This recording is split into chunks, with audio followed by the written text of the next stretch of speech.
let's talk a little about Woodrow Wilson. Woodrow Wilson is kind of an interesting historical figure. I was just reading a book by Henry Kissinger called World Order. It's Henry Kissinger's book from 2014, and he mentioned something in there about Woodrow Wilson having a plan for world peace. Now, this is something I'm horribly skeptical of. I also had a conversation once with somebody, about a year ago, when someone mentioned that Woodrow Wilson was a fighter for world peace. And my initial reaction to Woodrow Wilson was quite different. And, when I was learning stuff about presidents, like a long time ago, and I always had that sort of initial feeling about Woodrow Wilson that he was not someone who had this enormous love for humanity. He was not someone who had this dream of world peace that he was able to put it into action. No, my initial feeling with him was that he was a very calculating individual, and he was also extraordinarily dominant.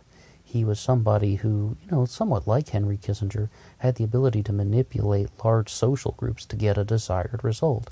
And as an academic, though, the difference is with somebody like Woodrow Wilson is that he probably spent a lot more time in the academic sphere studying these things, so he kind of came at it from more of a calculating aspect, where Henry Kissinger, though, we do have to admit, though, he spent like 20 years at Harvard or something like that. Henry Kissinger was also a very calculating academic on the theoretical side before Nelson Rockefeller got into his life. My initial feeling about Wilson was that while he was at Princeton, he was devising a plan to become president. I honestly believe that when he was the president of Princeton University, he devised this plan to get the presidency. He figured out how to do it. He figured out how to manipulate the political spectrum. His entire doctoral dissertation is on the concept of, the American democratic government, if I recall correctly. And that's something that just stood out to me. And I don't think that he was a champion of world peace. I don't think he had a vision. I think his vision was, this is what I have to do to become the president of the United States. He was the kind of person who would cut deals with anybody. Ron Paul would always ask the question, why was there no income tax before 1913? Well, who was president in 1913? Woodrow Wilson. He didn't really care what was coming in and out, and you can be for income tax or against income tax, but Woodrow Wilson didn't really care about the legislation. He cared about what he would have had to have done to get the presidency, to stay in power. Yes, he'll do things for the global elites. He'll do things to improve his poll numbers. He was about himself. I don't think that he was a good-hearted individual. I think he was someone who knew how to manipulate the political system. And Milton Friedman talks about this in his very famous segment about greed, when he's like, people don't rise up because of virtue. Do people rise because of the value of their virtue or the basis of their political clout? What that means is is it about the virtue that you have, or is it about your ability to manipulate the political system? In the case of Woodrow Wilson, I believe it's the latter. I believe it's he had an ability to manipulate the political system. And, we also have to bear in mind that when he was at Princeton, he had other universities competing for them to have him as the president. He was an attractive figure to many people, and many politicians are. In fact, most politicians in our current day and age have a shred of charisma, except for the ones that run in districts where they can run opposed, or they have some ability to run without a lot of scrutiny and criticism. There are a few members in the House of Representatives that just are not very articulate. Maybe you can think of some names, no matter what side of the aisle you're looking at. But when you come to somebody like Woodrow Wilson, he was the only PhD in political science to become president. I believe he's the only PhD of any sort, actually, to become president, but he did it in political science. He is someone who studied the political game, and it's my own personal suspicion that he just figured out, this is what I can do to become president. And, his work was also noticed, by the senator of New Jersey, and they were just like, oh, this guy could become our governor. But he had that happening a lot in his life. Once again, these competing offers to become presidents of different universities around the country. It's like, he was a magnet for this type of material, partially because he probably had, a very good ability to manipulate the system. He had a strong base of political clout. It's like that is what it was really required. And I don't believe for a second that, he was some good-hearted individual who knew what to do in World War I. No. I mean, look at all the Federal Reserve happened under the Wilson presidency, and it's like, once again, he didn't care. His ambition was to get into power and to stay in power. And, it's like there are many people out there. I don't want to act like he's some type of isolated case, but I really do notice that not only people that I'm talking to in my personal life are saying that Woodrow Wilson is just some guy that had this great dream of world peace. Henry Kissinger was also making very similar statements about it in his book, World Order, from 2014. I never saw it. And that's kind of going off with my sort of initial instinct about Woodrow Wilson, is that he is somebody who studied things. It's like from an early age, I really do believe that he composed a plan to become president. He composed a plan to increase power.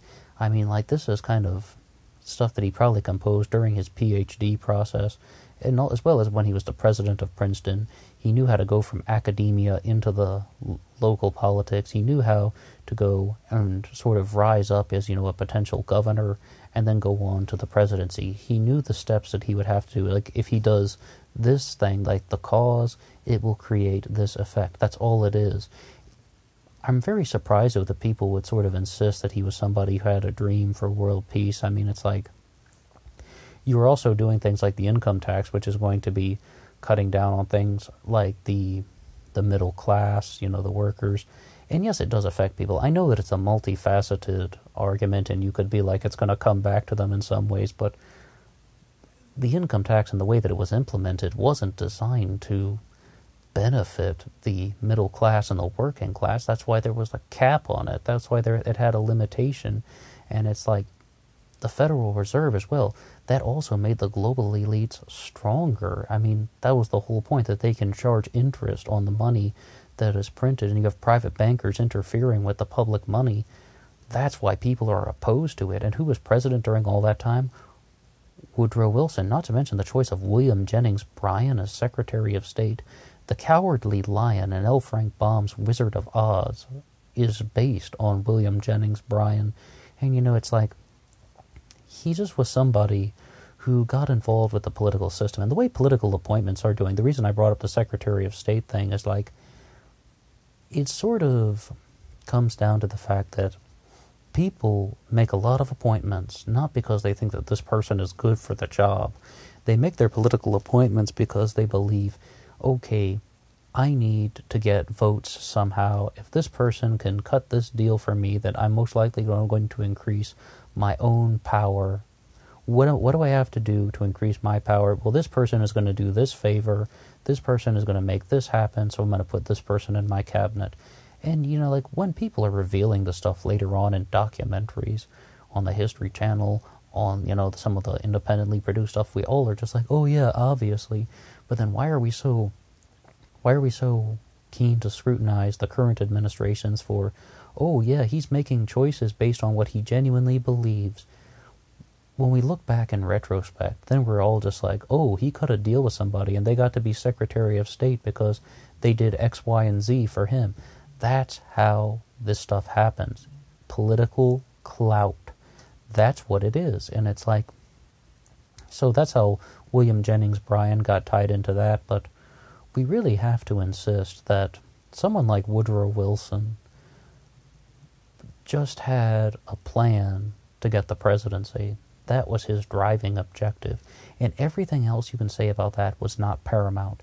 Anything else that you can sort of say to that is my own personal, hypothesis, is just sort of some after product. It's just some afterthought. I mean, he probably would have just been someone who would have either sat down, made a little checklist, or probably did it mentally, knowing Woodrow Wilson, and then he would be like, okay, this is what I have to do. I want to be president. I need to do this, this, and this. And before you think that sounds silly, it worked. he did become the President of the United States. And I believe there was something going on with that particular election. Like, I mean, correct me if I'm wrong, though, that was the, I was about to say, was that the election where Teddy Roosevelt ran on the Bull Moose ticket? But no, I think that was the one, was that the one before it or after it? Nah. I think maybe I'm getting my dates mixed up. You know, when Teddy Roosevelt ran, not as a Republican, but on the Bull Moose Party ticket, and then that divided the votes, and then that pushed the Democrat into power. Maybe I have my dates wrong on that, but the whole point is, when it comes to Woodrow Wilson's ambitions, I mean, you can talk about things like the League of Nations, you can talk about things like, World War I, you can talk about all the famous talking points surrounding Woodrow Wilson. I just wanted to do this upload because I believe he's somewhat of a misunderstood historical figure. My just initial first reaction for him, and the reason I always keep saying that is, I was really going through a time when I wanted to find out what the motivation was for every single person to become president, and what was the largest event in their life that allowed them to become president. And some people it's very, very specific. With Woodrow Wilson, I think it's a little bit broader. I think that, during the composition of his doctoral dissertation, I believe that he figured out how he could manipulate the system in a way that he could have the presidency. And it's a big challenge to go from academia, I mean, even from being the president of Princeton University, to the president of the United Flippin' States. But, he did it. He made it happen. He was like, this is what I have to do, this is how I get involved in the local politics, this is how I get noticed, this is how I can become a governor, and this is how I can become president. I think he had a plan, and all of those things, we have presidents winning Nobel Peace Prizes and stuff, and, George W. Bush was even nominated for the Nobel Peace Prize. He didn't win, but he was nominated, and I don't think that any of that stuff is deserved. It's that stuff is more just presidents are making decisions so they can make their image look good, so they can deceive the general public. Have you ever heard that politicians are liars? I don't think Woodrow Wilson is any different. It's not to say that he's the most evil person in history. He is not. It's not to say that he is, some horrible, conniving liar. He is not. But did he actually care about any of the things that people are attributing him to? I think Woodrow Wilson cared about his own power, his own reputation, and I think he probably, as a political scientist, he composed a theory of how to have the presidency, and he did it. It was only a matter of time before somebody actually did that. But what do you guys think? If you have anything to say at all, please let me know.